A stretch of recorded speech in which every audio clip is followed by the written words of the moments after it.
আসসালামু আলাইকুম সবাইকে। এখন যে অঙ্কটা করবো এই ধরনের অঙ্ক তোমাদের ভাইয়া সিকিউ এর কতে বা শর্ট প্রশ্নে অথবা এমসিকিউতে থাকবে, কারণ 2 লাইন বা 3 লাইনের অঙ্ক ভাইয়া, কিন্তু দরকারি অঙ্কগুলো অনেক দরকারি, কারণ এই ধরনের প্রশ্নই বীজগাণিতিক রাশি থেকে আসে, সিকিউতেও আসে এমসিকিউতেও আসে, আর এবার যেহেতু এসকিউ আছে তো সেখানেও আসবে। চলো মনোযোগ দিয়ে খেয়াল করা যাক, তাহলে দেখো যে চুরি দিয়ে সব মান নির্ণয় করে ফেলবা। এখন দেখো কি বলছো ভাইয়া, 3.2 এর কত নাম্বার? 10 নাম্বার।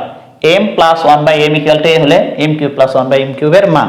তো যা দিয়ে আছে তুলবা, দেওয়া আছে কি দেওয়া আছে আমাদের এই ধরনের অঙ্ক মানেই কি করব আমরা, যা দেওয়া আছে তুলবো। কি দেওয়া আছে? m plus 1/m equal to কত দিয়ে আছে ভাইয়া? a। এখন খেয়াল করতো যা চাইছে মান চাইলে আমরা কি লিখবো? প্রদত্ত রাশি অনেক ভাবে করা যায়, যার যেভাবে খুশি করবা। প্রদত্ত রাশি কি দিয়ে আছে? m cube plus 1/m cube। এটা m, এটা 1/m চিন্তা বাদ দাও, তুমি a cube plus b cube চিন্তা করো।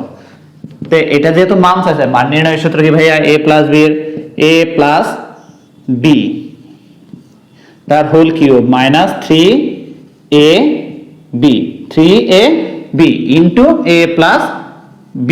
a প্লাস কি ভাইয়া? b। এটার সূত্র কি? a প্লাস b তার whole cube minus 3ab into a plus b। তো এইটা a, এইটা b, তাহলে a যে a plus b minus 3ab into a plus b। এটা কাটা, এখানে কি এটার মান কত জানি ভাইয়া? a। এটার মান কি?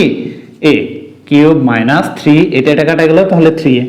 এটা অ্যান্সার দিলেও রাইট, অথবা এখানে a কমন যায়, a স্কয়ার মাইনাস কত ভাইয়া? 3, এটা অ্যান্সার দিলেও রাইট, তুমি যেটা খুশি। কিন্তু আমাদের যদি এমসিকিউতে দেওয়া থাকে এরকম থাকলে মান খুঁজতে হবে, এরকম আছে না এরকম আছে, এমসিকিউ অপশন দেখতে হবে, এরকম থাকলে এরকমটা অ্যান্সার, এরকম থাকলে এরকমটা অ্যান্সার। আর এসকিউতে তুমি এইটা দিলো রাইট, এটা দিলো রাইট। আশা করি বুঝছো।